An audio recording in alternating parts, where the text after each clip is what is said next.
Ауылды жерде жаңалық жата ма? Ертеңіне ақ мұңлықтың келіншек әкелгені ынта ауылына тегіс тарады. Оқуын тастап бұзық топқа қосылыпты деп еді. Жөн болды мұнысы. Соның оқуған өтірік пе деймін. Барахолкадағы базардың рекеті екен. Жұртты қан қақсатып, өздері белгіленген ставкілерін күнде кешке сыпырып серіп жинайды дейді. Осындай өсек аяңды қайдан естисіңдер? Көзбен көріп, қолмен ұстамаған соң күнәға жатады, біле білсеңдер. Қалай дегенмен аяғы тұсалып, шаңырақ көтергені жөн болды. Жасы келді емес пе? Біздің Қабыланмен түйдей құрдас. 30-дан асты жаңылмасам. Сенің Қабыланың 4 баланың әкесі. Ештен кеш жақсы. 30 жас орда бұзар шақ емес пе? Маңдайшасында Гүлжан деген айшықты жазу ілінген азық-түлік дүкенінің алдында өсек сапырып тұрған 3-4 әйел анандай жерде келе жатқан ықылас қарияны көре салып, әңгіме ауанын өзге арнаға бұрып жіберді.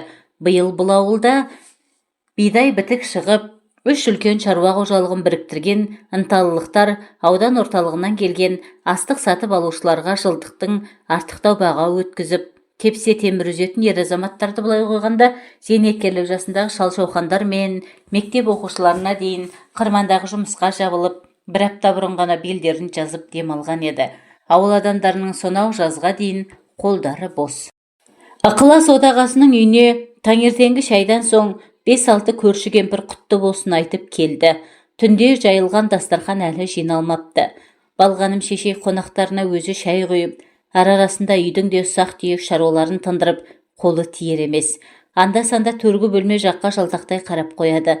Тым-тырыс, еш белгі жоқ. Апырай, әбден жол сақты болған ғой, дейді өз-өзінен күбірлеп. Жата тұрсын, тынықсын. Түске тақағанда төргі бөлмеден есінеп құсынап мұңлық шықты. Үстінде қысқа жең қызыл футболка, бұтында тар шибарқыт шалбар. Балама ұйқың қандыма, деді ыдыс-аяқ жуып жатқан анасы, қолын алжапқышының етегіне сүртіп. Қатып қалыппын. Әдеміше қырмұрынды жігіт есік алдына шығып, дене шынықтыру қимылдарын жасай бастады. Содан соң былтырғы жазғы демалысында өз орнатқан белтемірге тартылды. Соңынан ере шыққан анасы аң-таң, үйленетін ұлдың түрін қара. Төркіндеп келгендей, келіннің жаты санау, қай бетімді айтайын. Қапелімде қара кемпірдің есіне шалының тасырмасы түсе кетті де, беті қолыңды жуда шайыңды іш. Келін оянды ма, деді. Маржан жата тұрсын. Баласы соңына бұрылды. Мен шайға қазір барамын. Жата тұрсына қарай, осы күнгі жастарда қызық, сабыр сақтайын, оянар тұрар. Балғаным шешей баласына ыстық шай беру үшін шәугімге есеней құйып, газ плитаға апарып қойды. Мұңлықтың қарны ашқан екен, үйдің тамағын сағыныппын, деді.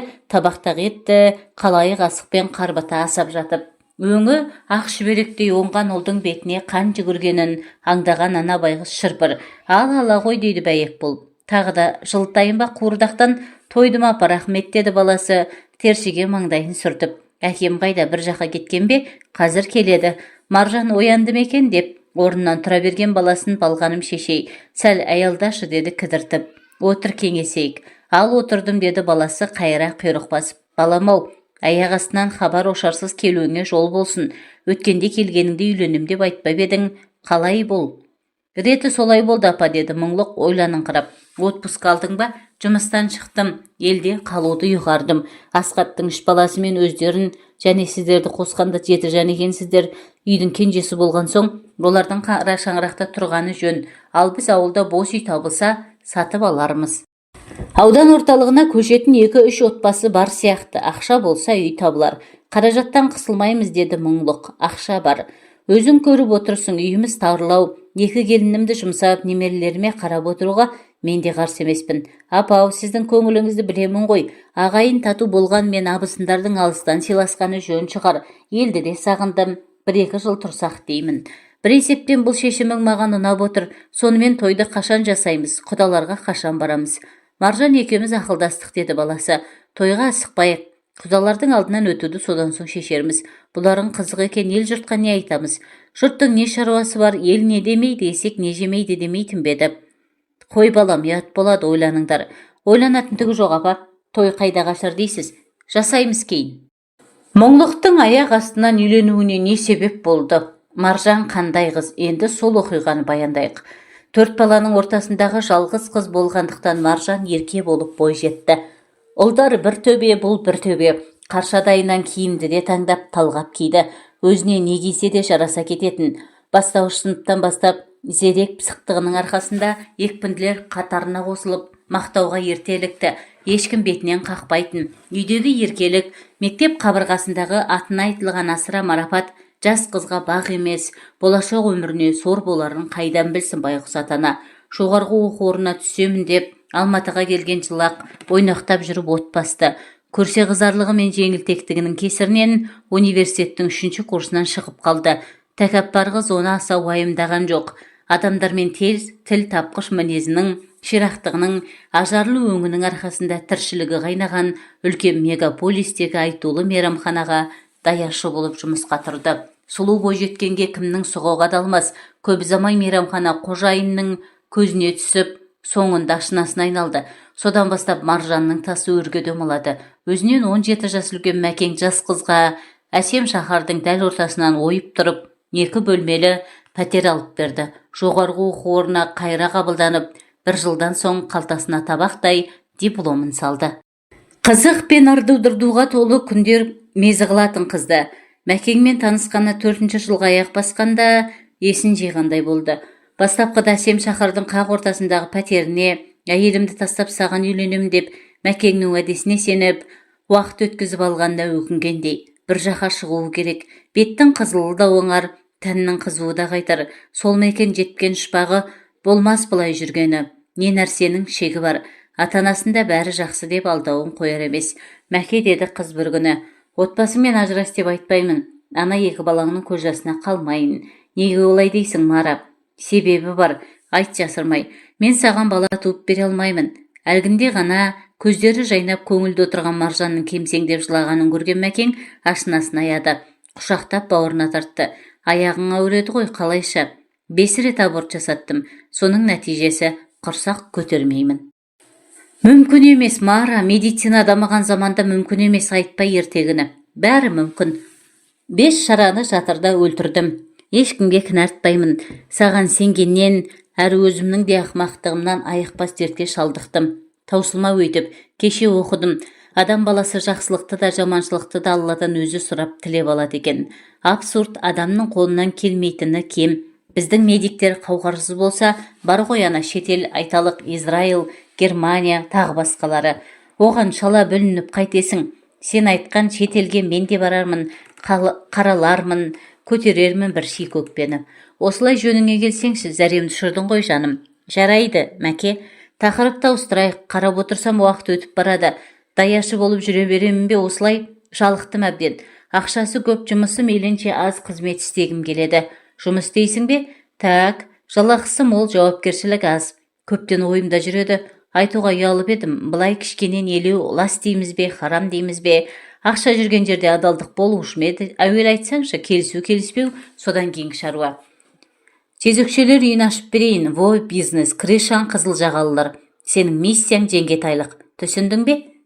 Бірер жылдың ішінде Мәкең ашқан жезөкшелер мекені қылмыс әлеміне кеңінен таныла бастады. Әуелде қала ортасынан 4 бөлмелі пәтер жалдаса, кейінірек шаһар шетінен Алатау баурайынан 2 қабатты коттедж сатып алды. Жеңгетай Маржан келе-келе тәжірибе жинақтап, алдау арбаудың неше түрін меңгерді. Әуелде қыздар саудасымен айналысып, уақытының көбін соған жұмсайтын. 1,5 жыл бұрын диспетчерлік вакансия ашып, оған өзінің құрбысын отырғызды. Бұған дейін жолаушылар пойызында жол серік болып істеген пысық қыз барлық шаруаны тас түйін қылады. Маржанның міндеті екі үйдегі жағдайды бақылау және күнде таңертең ақша жинау.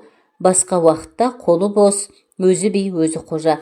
Тікелей бастығы қожайынмен 3 рет қана жолықты. Онда да мейрамхананың алакөлеңке оңаша бөлмесінде 40 жастардағы қасқабас жігіт ағасын көрген сәтте іш жиып қалды. Артық ауыз сөзге жоқ, шефінің іскер адам екендігін сезе қойған. Қорықпа деген Маржанға. Клиенттеріңнен ши шықпаса, біздің бикештер сенімді. Еңбек ақыларын апта соңында бересіңдер. Ақшадан жымқыруға жол берсеңдер, ренжіме, деді шегелеп. Қайда қызмет жасайтынын, аты жөнін айтқан жоқ. Лақап есімі шеф. Саған бір кісі келеді. Сауалына ғана жауап бер. Бізге керек адам, тапсырысын орында, деді қоштасарда. Түсіндім, деді Жеңгетай. Ертеңінде шефі сырттай таныстырған жігітпен офисте жолықты. Клиенттерің риза ма деді. Өзін Макс атаған қысық көз жігіт бірден сенге көшіп. Разы болмай, кейінгі бір айда контингентті жаңарттық. Қазіргілер жас қыздар. Нақтырақ айтқанда 18 бен 20 жас арасы. Ұзын саны 15. Әсілі қуыршақтарыңды көп ұстауға болмас. 6 айда ауыстырып отырғаның жөн. Жарайды. Бір заказ. 16 жастағы қыз керек. Пәк, ойымды оқып отырсың. Ондай қуыршақтың табылуы қиын, дефицит нарқы даудай. Жігіттерді құлақ қағыс қылайын.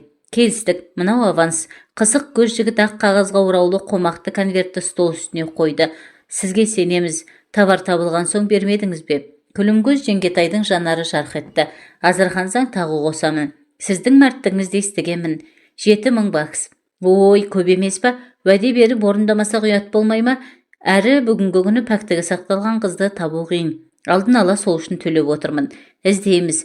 Маржан конвертті томашадай көк сейфке салды. Анаша сатушылармен байланысы бар қылмысты топқа іліккен Аида есімді жас қыз полиция тұзағына түсті. Сұрақ жауап барысында қыздың кінәсі жоғы анықталды. Шындап келгенде босатып жіберуге де болады. Бірақ үлкен бастығының тапсырмасы бар. Пәктігін сақтаған жас қызды табуы тиіс. Оны білу қиын емес. Верониканы қасына 1-2 сағатқа апарса болды. Аиданың қасында жарты күн отырған Вероника жас қыздың бар сырын анықтады. 5 жылдан 7 жылға дейін бас бостандығынан айырыласың деген қоқан-лоққыдан қорыққан аңғал бойжеткен тергеушінің талабын орындауға ақыры келісті. Өзге амалы қалмады. Қысық көз жігіт ағасы нәпсі қалауын іске асырды. Жас қыздың көз жасына қараған жоқ. Өткен ақшасын төледі, сатып алды. Еркек орнынан тұрып дәлізге сигарет шегуге шыққанда Аида халатын киіп балконға келді. Сүйген жігітіне қай бетімен қарайды. Өмір неге соншама күрделі? Тағдырыңның табан астында тасталған болуы өзіңе байланысты емес-ау. Өксіп-өксіп жылағысы келген. Көзінен жас шығар емес. Кеуде түкпірінен ар ұят, жігер, намыс атты сезім бас көтерді. Аялап әлпештеп өсірген ата-анасы алдында жер болды-ау. Ана кісінің өліп өшкен тұрпайы қимылы, үздіге айтқан жалған сөздері ойына оралып, жанары жасаурап, көздері қарауытты. Қорлық, өлім, қорлық. Жер басып жүрудің керегі барма енді. Аида деген дауыс естілді жатын бөлмеден. Қыз балконнан бірақ секірді. Одан кейінгісі бұлдыр. Есін ауруханада жейді. Не болған маған? Ап-ауыр не бұл? Гипске салып тастаған ба? Ауыр төтенше жағдай аудандық ішкі істер бөліміне дабыл қақтырды. Жезөкшелер үйіне тықыр таяды. Жеңгетай Маржанға қауіп төнді. Шефі бұның 2 тәулік ішінде Алматыдан көзін жоғалтуын кесіп айтты. Автобус аялдамасынан түскен Маржан бас ауған жаққа кете барды. Бағыты беймәлім, санасы емес, аяқ алып келеді. Құдай-ау, мынау қай көше, қоғамдық көлікке отырмағалы қашан. Алматыға келген сонау жылдары ғана мінген. Кейін ғой бәрін ұмытты. Астында аппақ Мерседес, қысы жазы қара көзілдіргін шешпейтін, оққағары, әрі машина жүргізушісі. Вадимнің арқасында Алматының қай бұрышына, қай даңғылына бармады. Вадим сенімді серігі еді. Қойған сұраққа ғана жауап қайтаратын. Ол мұның қазіргі жағдайын біле ме екен? Шеф ешкімге жария етпес. Вадимге телефон шалса қазір-ақ жетіп келер. Оның қажеті қанша? Жасынан еркек шора, намысқой, бір бетке өскен қыз ондай жастыққа бара қоймас. Әсте, одан да өліп кеткен оңай. 2 тәулік ішінде Алматыдан қараңды батыр. Түсі суық, ызбарлы, қасқабас осылай деді. Оған да тықыр таяды. Ана қызды айтам, бейшара, ар ұят не теңі екен. Пәктігімнен айырылдым деп, өзін-өзі балконнан тастағаны ақымақтық. Нойшты әзірше тірі, жамбас сүйегі бытшыт дейді. Көрген жігіттер айтып келді. Жә, қайдағы бір шөп жерге қызды уайымдап, ол өлмей тұрғанда табанымды тайдырайын. Миға жоқтан өзгенің келетіні қалай? Ойына жерлесі мұңлықтың түсе кеткені. Екеуі бір мектепте оқиды. Оның 3-4 жас үлкендігі бар. Басы істейтін жігіт. Институтта сырттай оқып, осында жұмыс жасайтын естіген. Сонау мектеп қабырғасындағы шақтан Маржанға өлердей ғашық. Өзі де көркем, қыр мұрын, қара торы. Бұл артынан жүгірген ұлдардың біріне де қараған жоқ кезінде. Сұлулығымен жігіт атаулының мысын басып, ынтықтырып тұратынын жақсы білген қыз өз бағасын жақсы білетін. Қайдағы жайдағы иір-ғиыр оймен келе жатқан қызды көзі тас төбесіне шықты. Әлгінде ғана есіне алған мұңлық алдында тұрып, қуанған қыз жерлесін құшақтай алды. Мұңын шағып көз жасын көлдеткен Маржанды аяған мұңлық оны бірінші Алматыдағы жатақханасына алып барды. Сол түні екеуі шаңырақ көтеруге шешім қабылдады. Сөйтіп ертеңінде пойызға отырып жігіттің ауылына жүріп кетті. Басы бос, сыбай салтаң